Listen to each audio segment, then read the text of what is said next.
ময়ূরপঙ্খী সিরিয়ালের আজকে একটা সবথেকে বড় অ্যাডভান্স খবর নিয়ে আমি হাজির হয়েছি তোমাদের সামনে। কিন্তু আজকে সেই অ্যাডভান্স খবরটা দেওয়ার আগে তোমাদেরকে কিছু বলতে চাই, সেটা হচ্ছে যারা যারা এখনো অবধি চিরকুট ইনফিনিটি চ্যানেলটিকে সাবস্ক্রাইব করোনি তাদের সবাইকে বলবো যে অবশ্যই করে সাবস্ক্রাইব করো চিরকুট ইনফিনিটি চ্যানেলটিকে এবং তার পাশে থাকা বেল বাটন অবশ্যই করে ক্লিক করো আমার ভিডিও সবার ফার্স্টে পাওয়ার জন্য। তো যাই হোক বন্ধুরা, ময়ূরপঙ্খী সিরিয়ালে এতদিন ধরে আমরা দেখতেই পাচ্ছিলাম যে নানান রকম বাজে বাজে সিন দেখানো হচ্ছিল, যেগুলো দেখে আমরা অত্যন্ত রেগে যাচ্ছিলাম এবং মনে করছিলাম যে আর নিতে পারছি না, এবার এই সিরিয়ালটা বন্ধ হওয়া দরকার। সিরিয়ালটা শুরু হতে পারলো না, তবুও আমাদের মনে হয়েছিল যে সিরিয়ালটা যদি বন্ধ হয়ে যায় তাহলে হয়তো সমাজের পক্ষে ভালো কিছু হবে। তার কারণ হচ্ছে এই সিরিয়ালে এমন কিছু দেখানো হচ্ছিল যেগুলো আমাদের মনে হচ্ছিল যে সত্যি আমাদের সমাজটাকে দূষিত করার জন্য যথেষ্ট। কিন্তু ফাইনালি এবার আসতে চলেছে এবার সিরিয়ালে একটা সব থেকে বড় রকমের ঘটনা, যে ঘটনাতে পুরো পাল্টে যাবে সিরিয়ালের গল্পের মোড়। এতদিন ধরে আমরা দেখতে পেয়েছিলাম যে তোতলা মাতাল অর্থাৎ শ্যাম সুন্দর বাবু তার বৌদির সাথে একটা সম্পূর্ণ একটা নোংরা একটা সম্পর্কের মধ্যে জড়িত রয়েছেন, যার জন্য সে তার বউকে সময় দেয় না এবং ভালোবাসে না এবং বউকে মনে মনে পছন্দ করলেও বউয়ের সামনে গিয়ে কিছু করার ক্ষমতা নেই। তার কারণ হচ্ছে উল্টো দিকে বৌদি রয়েছে, মাঝখানে সব থেকে বড় পাঁচিল শ্যাম সুন্দর এবং তিশামের মাঝখানে দাঁড়িয়েছিল এবং উল্টো দিকে তিশাম যেহেতু পাপানকে ভালোবাসতো সেও মনে মনে অ্যাকসেপ্ট করতে পারেনি শ্যাম সুন্দরকে। কিন্তু এই শ্যাম সুন্দরকে নিয়ে আমরা অনেক দিন ধরে ভাবছিলাম যে কিছু একটা করতে হবে, কারণ একে না সরালে তো কোনো রকমভাবে তিশাম আর পাপান এক হবে না। তো এই নিয়ে আমরা বিতর্কের একেবারে চূড়ান্ত পর্যায়ে পৌঁছে গেছিলাম এবং বিতর্কের পর বিতর্ক। আমার মনে আছে লাস্ট যে কটা ভিডিও করেছি আমি প্রত্যেকটাতেই শুধু বিতর্ক ছিল, আর তিশামের বিয়ের পর থেকে কিন্তু এই বিতর্কের ভিডিও আমি শুরু করেছিলাম এবং ফাইনালি আজকে সফল হয়েছি। তার কারণ হচ্ছে এবার শোনা যাচ্ছে যে খুব শীঘ্রই এক হতে চলেছে পাপান আর তিশাম। আর যদিও এই এক হওয়াটার মাঝখানে রয়েছে একটা খুব বাজে দুঃসংবাদ, সেটা হচ্ছে যে তো আমরা প্রমোতে দেখতেই পাচ্ছিলাম যে শ্যামের একটা অ্যাক্সিডেন্ট হয়েছে এবং সেই অ্যাক্সিডেন্টের কি হতে চলেছে সেটাও আমি তোমাদেরকে জানিয়ে দিয়েছিলাম। আমি এটাও জানিয়ে দিয়েছিলাম যে হয়তো শ্যামকে এখানে মেরে দেওয়া হবে এবং তারপরে হয়তো তিশাম আর পাপানের এক হতে আর কোনো সমস্যা হবে না এবং তিশাম যদি বিধবা হয়ে যায় সেখানে পাপানের বাড়িতে সব থেকে বড় কিন্তু ঝামেলা হবে এইসব নিয়ে।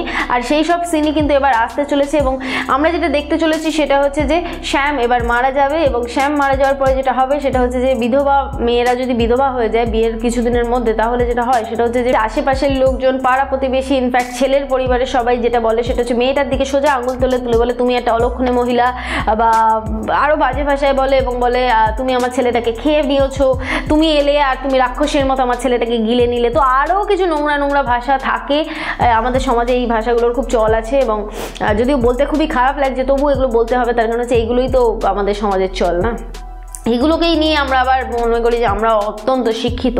তো যাই হোক, এই সমস্ত কিছু এবার আসতে চলেছে তিশামের জীবনে এবং পাপানি আসবে তার পাশে বন্ধু হয়ে এবং তার পাশে কিন্তু দাঁড়াবে এবং সব থেকে বেশি কথা শোনাবে। কিন্তু শোনা যাচ্ছে যে শ্যামের বৌদি অ্যাকচুয়ালি তার রাতের ঘুমটাই তো চলে গেল, সে এবার দাপটেগিরি হয়ে ঘুরে বেড়াবে কি করে, একজনকে নিয়ে তো সে দিব্যি হ্যাপি ছিল।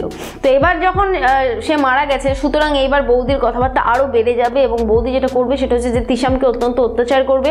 তো এই অত্যাচারের ফলে যেটা হবে সেটা হচ্ছে তিশাম খুব একা হয়ে পড়বে এবং সেই মুহূর্তে কিন্তু পাপান তিশামের পাশে দাঁড়াবে এবং তিশাম কিন্তু সেই মুহূর্তে পাপানের সঙ্গটা নেবে কি নেবে না সেটা কিন্তু এই মুহূর্তে বলা যাচ্ছে না। তবে কানাঘুষো খবর জানিয়ে দিয়েছে যে এই অ্যাক্সিডেন্টের পরে তিশাম তো বিধবা হয়ে যাবে এবং বিধবা হওয়ার পরে তিশাম জবে থেকে কথা শুরু করবে তবে থেকেই জবে থেকে কথা শোনা শুরু করবে তবে থেকেই কিন্তু পাপান তিশামের পাশে থাকবে এবং পাপানের পরিবার কিন্তু এরপর একটা বড় রকম চমক নিয়ে আসছে এই সিরিয়ালে। সেটা হচ্ছে যে পাপানের পরিবার কিন্তু সহজে মেনে নেবে না, কারণ তিশাম বিধবা তাই। তো যাই হোক, আচ্ছা বিধবা হয়ে গেলে কি মেয়েরা খারাপ হয়ে যায়, তাদেরকে কি বিয়ে করা যায় না?